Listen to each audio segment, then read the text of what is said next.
Francisco Ramirez writes, "Hey AMC movie crew, you have always talked about your favorite comic book and sci-fi villains, so I wanted to ask, who is your favorite villain who isn't a comic book or sci-fi character? For example, someone like Hannibal Lecter, my favorite, or even Warden Norton from the Shawshank Redemption. Thanks guys, and keep bringing the filthy." Alicia, who are some villains that you like that are not comic book or sci-fi? Well, this is my jam. Yeah. I like Nurse Ratched from One Flew Over the Cuckoo's Nest because she's so cold and calculating, and that is really terrifying. You don't know why she's doing what she's doing, and she's a formidable presence. I also love Alex DeLarge from A Clockwork Orange. He is a psychopath, but somehow you still like him, Malcolm McDowell, and I like how it twists. So when people are trying to fix him, they almost become the villains, and then it shows that you can't really change anyone if they're evil underneath. And Hannibal Lecter, of course. I like Anthony Hopkins' version, but I know a lot of people like, is it Mads Mikkelsen who does it as well? Yeah, on TV show. Yeah, but I like Sir Anthony Hopkins. Jamie? Easy, hands down, Hans Gruber.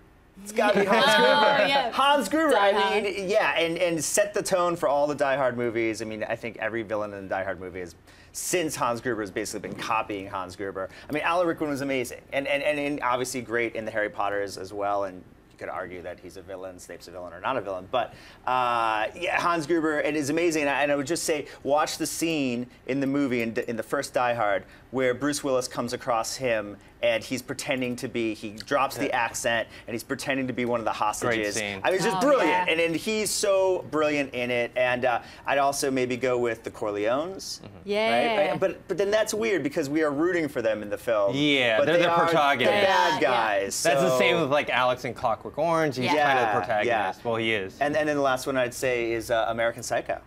Christian Bale. Yeah. I mean, he's incredible. Patrick You like Huey Bateman. Lewis? You want to listen to some Huey Lewis? Oh, God. You like Huey Lewis in the news? Yeah. Those would be my choices. Okay, I have two picks. One is Bill the Butcher from Gangs of New York. Yes. Daniel Day-Lewis, he just kills it in that role. And then the other is Christoph Waltz in Inglourious Basterds as Hans Landa. It's a bingo. And the opening sequence is amazing. It's a perfect introduction to the character and the movie in general. Just so much tension in it. So, and when he makes the switch, not the switch, but at the end, and he's trying to make the deal with Pitt, I mean, it's beautiful. Yeah, and what I like about these two characters are they are both terrible people, but there's something very likable about them, and they aren't like, oh, I'm evil, so I'm going to do evil stuff. They actually think they're doing the right thing. They're the heroes in their own story. Exactly, exactly. Chrisley, what about you? What are some villains that you like that are not comic book or sci-fi related? Well, Hannibal Lecter is definitely my favorite, and the Anthony Hopkins versions as well. Yeah. Kathy Bates from Misery is still one of the creepiest things I've ever seen, and my other favorite villain movie hasn't come out yet, so No Good Deed. What? No Good Deed will be a new favorite villain for people. Cool. But yeah, those are my favorite. Yeah, I also like Mother in Psycho, Anthony Perkins. Yeah. Well, and then you said Bill the Butcher. We got to mention Daniel Day-Lewis in There Will Be Blood. Oh my God. I drink your milkshake. I drink it up. I mean, I can just watch that last like 10 minutes of the movie. That's like a movie to itself. I love that. Also the first 10 minutes too. Yeah. That's another. It's like a movie short film telling you about. Speaking about opening sequences, that tells you everything you need to know about that character. And no dialogue. Yeah.